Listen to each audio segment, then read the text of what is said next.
अतः पंचमोध्याय भगवान शिव के लिंग एवं साकार विग्रह की पूजा के रहस्य तथा महत्व का वर्णन। सूत जी बोले, हे सौनक, जो श्रवण कीर्तन और मनन इन तीनों साधनों के अनुष्ठान में समर्थ न हो, वह भगवान शिव के लिंग एवं मूर्ति की स्थापना कर नित्य उनकी पूजा करके संसार सागर से पार हो सकता है। छल न करते हुए अपनी शक्ति के अनुसार धनराशि ले जाए और उसे शिवलिंग अथवा शिव मूर्ति की सेवा के लिए अर्पित कर दे। साथ ही निरंतर उस लिंग एवं मूर्ति की पूजा भी करे। उसके लिए भक्ति भाव से भंडार, मंडप, गोपुर, तीर्थ, मठ एवं क्षेत्र की स्थापना करे तथा उत्सव करे और वस्त्र, गंध, पुष्प, धूप, दीप तथा मालपुआ आदि व्यंजनों से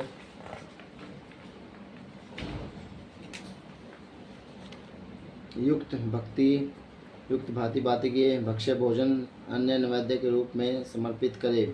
छत्र, ध्वजा, व्यंजन, चामर तथा अन्य अंगों सहित राजोपचार की भांति सब वस्तुएं भगवान शिव के लिंग एवं मूर्ति पर चढ़ाए। प्रदक्षिणा, नमस्कार तथा यथाशक्ति जप करे।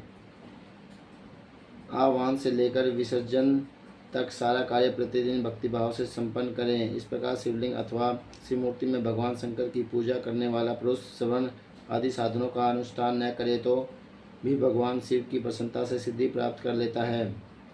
पहले के बहुत से महात्मा पुरुष लिंग तथा शिव मूर्ति की पूजा करने मात्र से भवबंधन से मुक्त हो चुके हैं। ऋषिगण बोले, मूर्ति में ही सर्वत्र देवताओं की पूजा होती है, परंतु भगवान शिव की पूजा सब जगह मूर्ति में और शिवलिंग में भी क्यों की जाती है।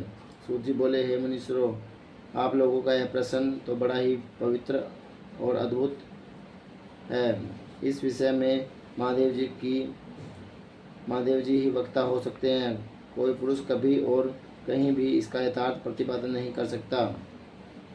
इस विषय में भगवान शिव ने जो कुछ कहा है और उसे मैंने गुरु जी के मुख से जिस प्रकार सुना है, उसी तरह कर्म से वर्णन करूँगा। एकमात्र भगवान शिव ही ब्रह्म रूप होने के कारण निष्कल निराकार कहे गए हैं। रूपवान होने के कारण उन्हें सकल भी कहा गया है, इसलिए वे सकल और निष्कल दोनों हैं।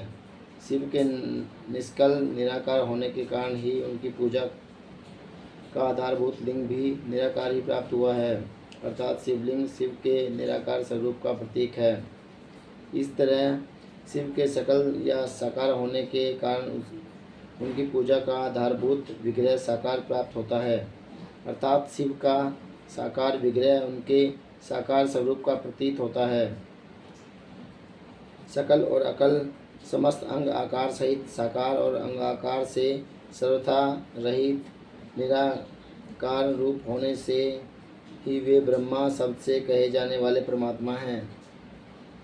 यही कारण है कि सब लोग लिंग और मूर्ति दोनों में ही सदा भगवान शिव की पूजा करते हैं। शिव से भिन्न वो देवता हैं, वे साक्षात ब्रह्मा नहीं हैं, इसलिए कहीं भी उनके लिए निराकार लिंग नहीं उपलब्ध होता। अतः सुरेश्वर आदि देवगण भी निष्कल लिंग में पूजित नहीं होते हैं। सभी देवगण बड़ा ब्रह्मा न होने से अपितु सगुण जीव होने के कारण केवल मूर्ति में ही पूजे जाते हैं। शंकर के अतिरिक्त अन्य देवों का जीवत्व और सदाशिव का ब्रह्मत्व वेदों के सारभूत उपनिषदों से सिद्ध होता है।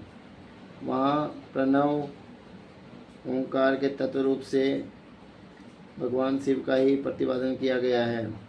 इसी प्रकार पूर्व में मंदराचल पर्वत पर ज्ञानवान ब्रह्मपुत्र सनत कुमार मुनि के नंदिकेश्वर से प्रसन्न किया था।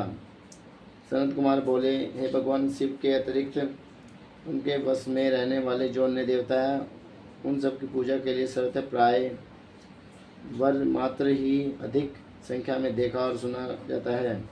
केवल भगवान शिव की ही पूजा में लिंग और वेद दोनों का उपयोग देखने में आता है। अतः हे कल्याण मैं नंदिकेश्वर, इस विषय में जो तत्व की बात हो उसे मुझे इस प्रकार बताइए जिससे अच्छी तरह समझ में आ जाए। नंदिकेश्वर बोले, हे निष्पाप ब्रह्म कुमार, हम जैसे लोगों के द्वारा आपके इस प्रश्न का कोई उत्तर नहीं दिया जा सकता, क्योंकि यह गोपनीय विषय है और लिंग साक्षात ब्रह्मा का प्रतीक है। इस विषय में भगवान शिव ने जो कुछ बताया है उसे मैं आपसे भक्त के समक्ष कहता हूँ। भगवान शिव ब्रह्म स्वरूप और निष्कल है, इसलिए उन्हीं की पूजा में निष्कल लिंग का उपयोग होता है। संपूर्ण वेदों का यही मत है, वे ही सकाल हैं। इस प्रकार वे निराकार तथा साकार दोनों हैं। भगवान शिव निष्कल निराकार होते हुए भी कलाओं से युक्त हैं, इसलिए उनकी साक्षात रूप में प्रतिमा पूजा भी लोक सम्मत है। शंकर के अतिरिक्त अन्य देवताओं में जीवत्व तथा सगुणत्व होने के कारण वेद के मत में उनकी मूर्ति मात्र में ही पूजा मान्य है। इसी प्रकार उन देवताओं के आदि भाव के समय उनका समग्र साकार रूप प्रकट होता है, जबकि भगवान सदाशिव के दर्शन में साकार और निराकार ज्योति रूप दोनों की ही प्राप्ति होती है।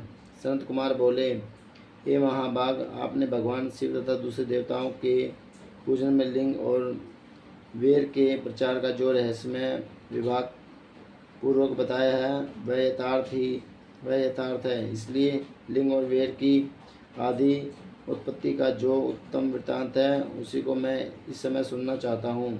हे योगी इंद्र, लिंग के प्रकट का रहस्य सूचित करने वाला प्रसंग मुझे सुनाइए। नंदिकेश्वर बोले, हे वत्स, आपके पति प्रीति के कारण मैं यथार्थ रूप में वर्णन करता हूँ, सुनिए।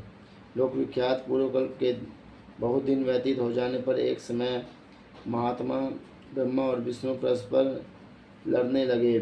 उन दोनों के अभिमान को मिटाने के लिए त्रिगुणातीत परमेश्वर ने उनके मध्य में निष्कल स्तंभ के रूप में अपना स्वरूप प्रकट किया। जगत का कल्याण करने की इच्छा से उस स्तंभ से निराकार परमेश्वर शिव ने अपने लिंग चिन्ह के कारण लिंग का आदिभाव किया। उसी समय से लोक में परमेश्वर शंकर के निर्गुण लिंग और सगुण मूर्ति की पूजा प्रचलित हुई। शिव के अतिरिक्त अन्य देवों की मूर्ति मात्र ही प्रकल्पना हुई। वे देव प्रतिमाएं पूजित हों, नियत शुभ कल्याण को देने वाली हुई और शिव का लिंग तथा उनकी प्रतिमा दोनों ही भोग और मोक्ष को देने वाली हुई। इति श्री शिव महापुराणे प्रथमाय विंध्येश्वर सहिताय शिवलिंग महिमा वर्णन नाम पंचमोध्याय। इस प्रकार श्री शिव महापुराण के अंतर्गत प्रथम विंध्येश्वर संहिता में शिवलिंग की महिमा का वर्णन नामक 5वां अध्याय पूर्ण हुआ।